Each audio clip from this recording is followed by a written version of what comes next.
Selamat datang di Preset Pasar Mingguan dari Fullerton Markets. Mari kita telaah tren dan informasi pasar terbaru. Dow Jones, pasar saham Amerika Serikat melonjak pada hari Jumat, mengakhiri salah satu minggu paling bergejolak di Wall Street. S&P 500 naik 1,81%, Dow Jones naik 6,19 poin, dan Nasdaq naik 2,06%. Didorong oleh optimisme Gedung Putih tentang potensi kesepakatan antara Amerika Serikat dan Tiongkok. Awal pekan ini, pasar mengalami fluktuasi tajam dengan kenaikan bersejarah pada hari Rabu, tetapi Kamis menghapus sebagian besar kenaikan ini karena kekhawatiran perdagangan baru. Indeks volatilitas VIX melonjak di atas 50 sebelum stabil di 37. Strategi tarif baru Presiden Trump mencakup tarif 145% untuk barang-barang Tiongkok, yang membuat Tiongkok membalas dengan tarif 125%. Sementara itu, Uni Eropa mengirim perwakilan ke Washington untuk negosiasi perdagangan. U30 USD. Terlepas dari perkembangan fundamental, indeks ini telah rebound kuat di zona permintaan utama, ditandai antara area kuning dan hijau. Dapat dipertimbangkan untuk masuk kembali jangka panjang dalam kisaran harga 35.000 hingga 37.500. Emas.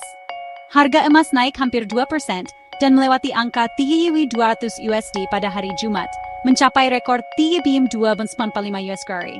Didorong oleh pelemahan dolar AS dan meningkatnya ketegangan perdagangan AS Tiongkok.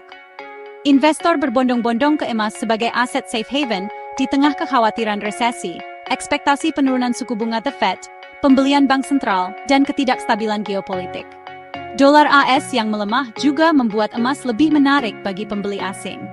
Meskipun emas mungkin mengalami sedikit koreksi, pedagang melihat tren bullish yang kuat karena inflasi dan suku bunga rendah menekan dolar AS.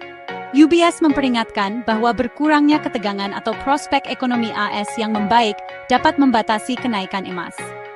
XAUS sejak fase konsolidasi pada Oktober 2024, emas telah membentuk pola kelanjutan tren naik di area hijau. Meskipun harga telah sedikit naik di atas kanal, proyeksi terendah saat ini mengarah ke atas 3.000 US per ounce.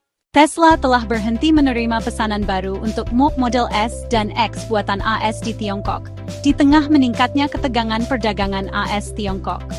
Langkah ini dilakukan setelah Tiongkok menaikkan tarif impor AS secara signifikan menjadi 125%, setelah AS menaikkan tarif barang Tiongkok menjadi 145%. Tarif yang tinggi ini membuat mobil Tesla mewah lebih mahal daripada mobil listrik buatan dalam negeri. Penjualan Model S dan X memang sudah rendah di Tiongkok, menyumbang kurang dari 0,5% dari total pengiriman Tesla pada tahun 2024. Persaingan yang meningkat dari merek lokal seperti BYD dan kurangnya pembaruan untuk model-model tersebut juga berkontribusi pada penurunan penjualan. Pada grafik harian, harga saham telah kembali ke level ketika Elon Musk dekat dengan Donald Trump setelah Trump terpilih. Kenaikan 2,25 US per saham yang terakumulasi selama lebih dari 2 bulan sekarang telah sepenuhnya hilang. Saham telah turun lebih dari 5% dan tidak menunjukkan tanda-tanda stabilisasi. Mari Time Solking dalami lebih lanjut perubahan pasar dan potensi dampaknya di masa mendatang. Kami Fullerton Markets.